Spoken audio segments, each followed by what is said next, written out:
Gattermann coach reaction में हमारा ये प्रोडक्ट बनेगा, बेंजीन के ऊपर क्या आएगा, एल्डिहाइड ग्रुप CHO आ जाएगा। ठीक है, हमारे 52 क्वेश्चन हो गए हैं। नेक्स्ट हम 53 क्वेश्चंस को देखते हैं।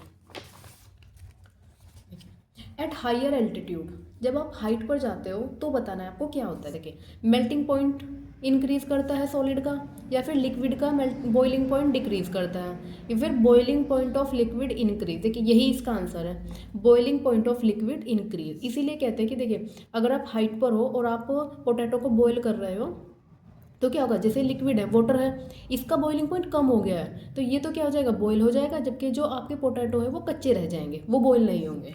ठीक है, तो इसका आंसर होगा boiling point of liquid increases. ठीक है, नेक्स्ट क्वेश्चन है, the sugar molecule present in nucleotide is. देखिए, न्यूक्लियोटाइड में कौन सी शुगर प्रेजेंट रहती है, ये होती है हमारी पेंटोस शुगर। ठीक है, पेंटोस शुगर होती है इसमें। देखिए, न्यूक्लियोटाइड के स्ट्रक्चर को देखते हैं एक बार। न्यूक्लियोटाइड स्ट्रक्चर, देखिए इसमें क्या होता है हमारा, एक तो शुगर जो होती है ये तो हमारी पेंटोस शुगर है, पेंटोस शुगर, और एक इसमें होता है नाइट्रोजिनस बेस, नाइट्रोजिनस बेस। कौन कौन से, देखिए एडेनिन, ग्वानिन एंड साइटोसिन, और एक हमारा होता है थायमिन।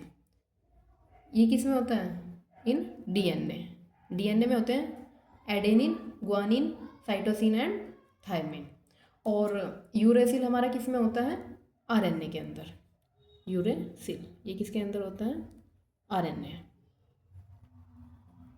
ठीक है, थायमिन की जगह यूरेसिल होता है। एक पेंटोस शुगर हो गई, और एक इसमें होता है एक या एक से ज़्यादा फॉस्फेट ग्रुप, फॉस्फेट ग्रुप। तो इन तीनों को याद रखना है कि क्या क्या प्रेजेंट रहता है इसमें। ठीक है, नेक्स्ट क्वेश्चन है हमारा 55 क्वेश्चन है, which one of the following is a neutral amino acid. आपको इनमें से न्यूट्रल एमिनो एसिड बताना है। देखिए, एमिनो एसिड में कौन से ग्रुप प्रेजेंट रहते हैं, एक तो एमाइन ग्रुप होगा, नाम से ही पता चल जाता है, और एसिड में हमारा कार्बोक्सिलिक एसिड रहता है, बाकी कार्बन की चेन जुड़ी रहती है। अब जिसमें ये नंबर्स में सेम होंगे वही हमारा क्या होता है, न्यूट्रल अमीनो एसिड होता है। और ऐसा हमारा एक फॉर्मूला है जिसका NH2CH2COH, ये होता है हमारा ग्लाइसिन, ये हमारा न्यूट्रल अमीनो एसिड होता है। देखिए, कुछ न्यूट्रल अमीनो एसिड्स और भी होते हैं, ठीक है, जैसे glycine, alanine, valine, leucine, isoleucine, tyrosine, cysteine, glutamine, ये सब क्या होते हैं हमारे न्यूट्रल एसिड। अच्छा, आपको ना एसिडिक याद रखने हैं, एसिडिक इंपॉर्टेंट होते हैं कि एसिडिक एमिनो एसिड कौन सा है, जिसमें COOH ग्रुप ज़्यादा मात्रा में होगा। तो इसके दो एग्जाम्पल याद रखना आप, जैसे कि AG करके याद रखना होता है। AG, ए का मतलब होता है एस्पार्टिक एसिड, और जी का मतलब होता है glutamic acid, glutamic acid, aspartic and glutamic acid, ये आपको याद रखना है, ये एसिडिक है। एंड बेसिक में आपको आर्जिनिन, हिस्टिडीन एंड लाइसिन, देखिए क्या है, आर्जिनिन, हिस्टिडीन एंड लाइसिन, ये आपको याद रखना है बेसिक में। चलिए नेक्स्ट क्वेश्चन देखते हैं। In the estimation of halogen by Carius method, Carius method, halogen का Carius method, the halogen of the organic compound is converted. इसमें हेलोजन किस कंपाउंड में कन्वर्ट हो जाता है, देखिए ये होता है इसमें सिल्वर नाइट्रेट कंपाउंड में। ठीक है, ये हमारा सिल्वर नाइट्रेट कंपाउंड में कन्वर्ट हो जाता है। देखिए इसमें होता क्या है, फ्यूमिंग HNO3 लेते हैं, फ्यूमिंग HNO3 लेते हैं हम, और AgNO3। इसमें हमें हेलोजन का क्या करना है, एस्टिमेशन करना है। तो ये हमारा AgX, ये PPT बनते हैं। ठीक है, ये हमारा सिल्वर नाइट्रेट में कन्वर्ट होता है, सॉरी ये हमारा सिल्वर नाइट्रेट नहीं, सिल्वर हैलाइड में कन्वर्ट होता है। देखिए मैंने रिएक्शन तो सही की है, सिल्वर हैलाइड में कन्वर्ट हो जाता है। ठीक है, नेक्स्ट क्वेश्चन है 57, which method is use to separate aniline water mixture. देखिए एनिलीन है एंड वाटर है, देखिए ये एक दूसरे में मिक्स नहीं होते हैं, तो इसमें बताना है कि कौन सा हम मेथड यूज़ करेंगे इनको अलग करने के लिए। इसमें होता है हमारा स्टीम डिस्टिलेशन, भाप आसवन कहते हैं जिसको। ठीक है, नेक्स्ट क्वेश्चन है, the product form in the following reaction. आपको इसमें प्रोडक्ट बताना है, SN HCl। देखिए रिडक्शन एजेंट होता है ये क्या काम करता है, NO2 को NH2 ग्रुप में चेंज कर देता है। कहीं भी आपको ये दिखेगा ना तो ये 3 HCl है, NO2 को NH2 ग्रुप में चेंज कर देगा, ये हो जाएगा एनिलीन। ठीक है। 59 क्वेश्चन है, carbylamine reaction is used in the test of. Carbylamine reaction देखिए जिसे हम हाफमैन रिएक्शन के नाम से भी जानते हैं, हाफमैन आइसोसाइनाइड टेस्ट के नाम से भी जानते हैं। ये हमारा प्राइमरी एमीन्स को टेस्ट के लिए यूज होता है, प्राइमरी एमीन्स के लिए। एंड सेकेंडरी और टर्शरी एमीन में क्या करता है, ये डिफरेंस करता है। देखिए इसकी रिएक्शन देख ले, इंपॉर्टेंट है। ये प्राइमरी एमीन लेते हैं हम RNH2, किसके साथ लेंगे, क्लोरोफॉर्म प्लस बेस के साथ, KOH हो सकता है या फिर NaOH भी हो सकता है, और ये हमारा आइसोसाइनाइड बनता है, RNC लिख सकते हैं आप, आइसोसाइनाइड वाटर। ठीक है, ये 3KOH, ये होता है हमारे कार्बिल एमीन रिएक्शन, ये होता है isocyanide, Hofmann isocyanide test. Next question है, a polymer with an amide linkage is known as. देखिए वो पॉलीमर बताना है आपको जिसमें एमाइड लिंकेज होता है। देखिए ये होता है हमारा नाइलॉन 66। अच्छा, नाइलॉन 66 में क्या क्या हमारे कंपाउंड्स होते हैं, ये कंडेंसेशन रिएक्शन। देखिए इसमें एक तो होता है हमारा हेक्सामिथाइलिन डाइएमीन, हेक्सामिथाइलिन, देखिए हेक्सा का मतलब ये है 6, हेक्सामिथाइलिन डाइएमीन 2 एमीन है, और एक हम लेते हैं इसमें एडिपिक एसिड, एडिपिक एसिड, ये होता है COOH और हमारा CH2 के होल 4 एंड COOH, यहाँ से कंडेंसेशन होके वाटर मॉलिक्यूल बाहर निकलेगा, और ये हमारा बीच में C डबल बॉन्ड ONH, देखिए ये बनता है, बाकी सब सेम है। ये वाला ग्रुप, इस वाले को कहते हैं CONH को एमाइड लिंकेज, ये होता है हमारा एमाइड लिंकेज। ठीक है। अच्छा, नाइलॉन 66 क्यों कहते हैं, देखिए यहाँ पे भी 6 कार्बन और यहाँ पे भी हमारे 2 तो ये हो गए और 6 यहाँ से, यहाँ पे भी 6 कार्बन होते हैं, इसलिए इसका नाम नाइलॉन 66 होता है। नेक्स्ट है, इन प्रोपेनॉन देयर आर। प्रोपेनॉन में आपको बॉन्ड्स बताने हैं क्या क्या होता है। देखिए इसके लिए आपको स्ट्रक्चर पता होनी चाहिए। देखिए पेपर तो बहुत ईजी है ये, बस ये है कि अगर किसी को स्ट्रक्चर ही नहीं पता होगी तो पेपर ईजी कहाँ हो गया। देखिए एक तो ये पाई बॉन्ड है, एक तो हो गया हमारा पाई बॉन्ड। अब सिग्मा बॉन्ड काउंट करना, देखिए ध्यान से करने होते हैं। एक तो यहाँ पे होगा ये 2, ये 3, और इनके पास 3 यहाँ से 6 एंड 3 यहाँ से 9 हो जाएंगे सिग्मा बॉन्ड। तो प्रोपेनॉन में हमारा 1 पाई और 9 सिग्मा बॉन्ड होंगे, 1 pi bond and 9 sigma bond, ये हो जाएगा इसका करेक्ट आंसर। नेक्स्ट क्वेश्चन है, the mobile phase in chromatography can comprise of the which of the following. देखिए इसमें बताना है कि पेपर क्रोमेटोग्राफी की बात हो रही है, तो इसमें बताना है कि मोबाइल फेज कौन सी होती है जो मूव करती है। देखिए 2 फेज होती है, एक तो स्टेशनरी फेज होती है और एक होती है हमारी मोबाइल फेज। तो हमें मोबाइल फेज के बारे में बताना है। देखिए जो मूव करती है वो या तो गैस होगी या फिर लिक्विड होती है। देखिए सॉलिड तो मूव ही नहीं करेगा, इसमें हमारा गैस या फिर लिक्विड हो जाएगा। 62 का answer option B. The next question is the boiling point of water in Celsius and Kelvin scale respectively. देखिए बहुत ईजी होता है, बॉइलिंग पॉइंट ऑफ वाटर सबको पता है 100 डिग्री सेल्सियस, एंड इसमें 273 ऐड कर देंगे तो कितना हो जाएगा 373 केल्विन, ये हो जाएगा इसका करेक्ट आंसर। नेक्स्ट क्वेश्चन है, which of the following formula is correct representation of potash alum. आपको फिट करी का करेक्ट फॉर्मूला देखिए सीधा याद रखना है।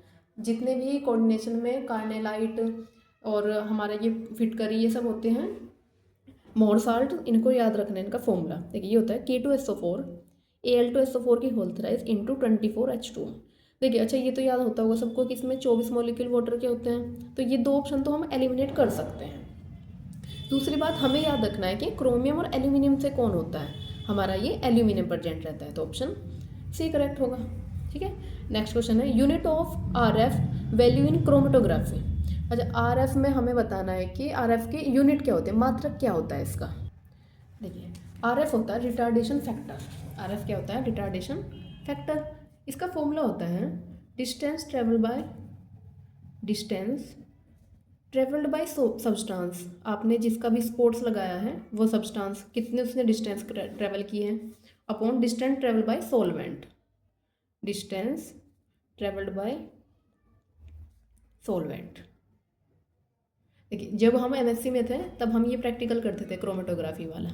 एक टीएलसी होती है, थिन लेयर क्रोमेटोग्राफी, और एक हमारी पेपर क्रोमेटोग्राफी। तब हम ये निकालते थे, पतली सी पट्टी होती थी, यहाँ पे हमने ये स्पॉट लगाया और इसे क्या करते, सॉल्वेंट में डिसॉल्व करते हैं, तब ये पट्टी थोड़ा दूर तक चली जाती थी, ये कलर। ठीक है, तो अच्छा देखिए ये भी, ये और ये सेम है ना, जब किसी चीज़ का रेशो हो तो उसकी क्या होगी, कोई यूनिट नहीं होगी। अगर यहाँ पे भी कुछ पे उससे ये कैंसिल हो जाएगा, जैसे कुछ सेंटीमीटर है, ये भी कुछ सेंटीमीटर रहा होगा, इससे ये कैंसिल हो गया, कोई यूनिट नहीं बचेगी, तो इसका आंसर हो जाएगा नो यूनिट। अच्छा अगर इस पे न्यूमेरिकल आए वो भी हमें ऐसा ही करना है, सब्सटेंस का ऊपर रखना है और सॉल्वेंट का नीचे रखना है डिस्टेंस। आपको डिस्टेंस गिवन होगी उसमें, सिर्फ इनको क्या करना है, रेशो निकाल देना है आरएफ निकालने के लिए। ठीक है, तो इसका हो जाएगा नो यूनिट। नेक्स्ट क्वेश्चन है हमारा, देखिए ज़्यादा से ज़्यादा क्वेश्चन करने की कोशिश करें क्योंकि ये 200 क्वेश्चन हैं, 25 में तो हमारे काफ़ी टाइम लग जाएगा इनमें। नेक्स्ट है vitamin C is, vitamin C क्या होता है, देखिए विटामिन सी का नाम क्या है, एस्कॉर्बिक एसिड, तो ऑप्शन सी करेक्ट होगा इसमें, ऑप्शन सी। नेक्स्ट है the non stick layer of kitchen ware contain, non stick layer बतानी है, किचन वेयर होता है ना, तो इस जैसे हमारा नॉन स्टिक एक पैन आता है, उसमें बताना है कि किसकी लेयर होती है वो। देखिए ये होती है हमारी टेफ्लॉन की लेयर। ठीक है, टेफ्लॉन की लेयर होती है, इसे PTFE भी कहते हैं इसको। अच्छा एक चीज़ और, विटामिन सी हमारा ये वाटर सोल्यूबल होता है, विटामिन सी ना, देखिए दो विटामिन बी एंड सी ये हमारे वाटर सोल्यूबल होते हैं। और आपको अगर ध्यान रखना है, जैसे हम बोलते हैं कीड़ा के नाम से याद रखते हैं, कीड़ा ये हमारे फैट सोल्यूबल होते हैं, फैट सोल्यूबल, या फिर हम कह सकते हैं ये वाटर इनसोल्यूबल होते हैं, दो ही बात है, वाटर इनसोल्यूबल। दो बी और सी तो वाटर में घुल जाता है, देखिए ऐसे याद रखिए, जैसे सिरका होता है विटामिन सी होगा उसमें, या फिर नींबू होता है, आप पानी में डालोगे डिसॉल्व हो जाएगा, ऐसे वो तो पानी में डिसॉल्व हो जाता है। नेक्स्ट कीड़ा, विटामिन KE, DA ये सारे हमारे पानी में डिसॉल्व नहीं होते हैं। नेक्स्ट टेफ्लॉन, ठीक है, ये हमारा नॉन स्टिक लेयर होता है। नेक्स्ट है बेकेलाइट इज, बेकेलाइट क्या होता है, देखिए ये हमारी होती है थर्मोसेटिंग पॉलीमर। क्या होता है ये, थर्मोसेटिंग पॉलीमर। अच्छा थर्मोसेटिंग पॉलीमर्स कौन से होते हैं, ये क्रॉस लिंकेज वाले होते हैं। इसमें क्या करेंगे, अगर आप एक बार इनको गर्म कर, आपके पास कोई प्लास्टिक है वो थर्मोसेटिंग पॉलीमर की है, और अगर आप उसको गर्म कर रहे हैं ना तो वो दोबारा से रीयूजेबल नहीं होगी, मतलब वो यूज़ करने लायक नहीं बचेगी, वो होती है हमारी थर्मोसेटिंग पॉलीमर्स। ठीक है, नेक्स्ट है the S in Buena S refers, देखिए ब्यूना एस में एस क्या होता है ये बताना है। देखिए ब्यूना एस में एस होता है स्टाइरिन, ब्यूना मतलब होता है ब्यूटाडाइन 1,3 ब्यूटाडाइन, एंड एस मतलब होता है स्टाइरिन, इसके कॉम्बिनेशन से हमारा ब्यूना एस बनता है। ठीक है, और ब्यूना एस क्या है, एक ये हमारा सिंथेटिक रबर होता है। ठीक है, नेक्स्ट है the stationary phase in paper chromatography. देखिए अभी तो आपसे मोबाइल फेजेस पूछी थी, लेकिन वो सिर्फ स्टेट्स में पूछा था कि गैस है, लिक्विड है, या फिर क्या है। अब पूछा है आपसे स्टेशनरी फेज इन क्रोमेटोग्राफी। देखिए स्टेशनरी फेज कौन सी होती है, अभी आपको बताया मैंने, एक ये पेपर होता है क्रोमेटोग्राफी का। अब इस पेपर में क्या होता है, वाटर के मॉलिक्यूल ना, इनके जो छिद्र होते हैं, छोटे छोटे होल्स होते हैं, उसमें वाटर के मॉलिक्यूल प्रेजेंट रहते हैं, तो वही हमारी क्या होते हैं, स्टेशनरी फेज। ठीक है, और मोबाइल फेज क्या होती है, जो भी आपने स्पोर्ट्स लगाया है, या तो गैस का या फिर लिक्विड का, तो आंसर हो जाएगा water absorb on the paper, जो वाटर पेपर ने एब्जॉर्ब किया है। Next question, the most suitable technique for the separation of mixture of naphthalene and urea. देखिए नेफ्थलीन का नाम जहाँ पे भी आएगा आपको क्या लगना है, सब्लिमेशन, ये एक सब्लिमेंटेड कम वो होता है, तो क्योंकि ये क्या होगा, सब्लिमेशन में क्या होता है, डायरेक्ट सॉलिड से गैस में चेंज होता है, सॉलिड से गैस में चेंज हो जाती है। नेक्स्ट है the most commonly used developers in paper chromatography, developers होता है हमारा सोलवेंट एक तरीके से। देखिए इसमें दो आंसर इसके हो सकते हैं, एक तो आयोडीन भी कॉमनली यूज होता है, और एक हमारा एसिटिक एसिड भी, बट आयोग ने इसका आंसर हमारा आयोडीन ही माना था। ठीक है, फिर भी आप एक बार इसको चेक कर लीजिएगा। नेक्स्ट क्वेश्चन है Dacron is an example of, Dacron किसका एग्जाम्पल होता है, डेक्रोन हमारा पोलिएस्टर का एग्जाम्पल होता है। ठीक है, देखिए डेक्रोन ना हमारा एक तो इसमें कौन कौन से यूज़ होते हैं, तो इथाइलिन ग्लाइकोल यूज़ होता है और एक टेरेप्थेलिक एसिड यूज होता है, पीईटी, पॉलीएस्टर कह देते हैं इसको। नेक्स्ट है which chemical is used in boring the cork. आपको बताना है इसमें कॉर्क में छेद करने के लिए आपको कौन सा केमिकल यूज़ होगा। ठीक है, देखिए इसमें होता है हमारा ग्लिसरीन यूज। कौन सा? ग्लिसरीन यूज होता है। नेक्स्ट क्वेश्चन है frictional distillation is used when. आपको फ्रिक्शनल डिस्टिलेशन करना है तो हम किसका यूज करते हैं इसमें? देखिए इसमें हम करते हैं जब दो सॉल्यूशन है आपके पास, लिक्विड है, उनके बीच उनके बॉइलिंग पॉइंट में बहुत कम डिफरेंस हो, तब हम किसका यूज करते हैं? Frictional distillation. नाम से ये देखिए फ्रिक्शनल, तो बॉइलिंग पॉइंट में स्मॉल डिफरेंस होना चाहिए। देखिए लार्ज नहीं ज़्यादा नहीं होना चाहिए, स्मॉल डिस्टिलेशन वो होना चाहिए इसके बीच बॉइलिंग पॉइंट। नेक्स्ट है एसिडिटी बतानी है आपको। देखिए एसिडिटी में हमारा -I इफेक्ट क्या करता है? एसिडिटी को बढ़ाता है। जो इलेक्ट्रॉन विड्रॉइंग ग्रुप होते हैं वो हमारे एसिडिटी को बढ़ाते हैं। देखिए हमारे पास एक तो एसिटिक एसिड है, हमें एक चीज़ पता है कि एसिटिक एसिड क्या करता है? वीक एसिड है। अब देखिए ये और ये इन दोनों में CH2 एंड CH3, ये COOH से और दूर हो गया ना। वैसे भी आई इफेक्ट क्या होते हैं? डायरेक्शनल इफेक्ट होते हैं, डिस्टेंस इफेक्ट होते हैं। जैसे जैसे दूरी बढ़ेगी उसका इफेक्ट क्या हो जाएगा?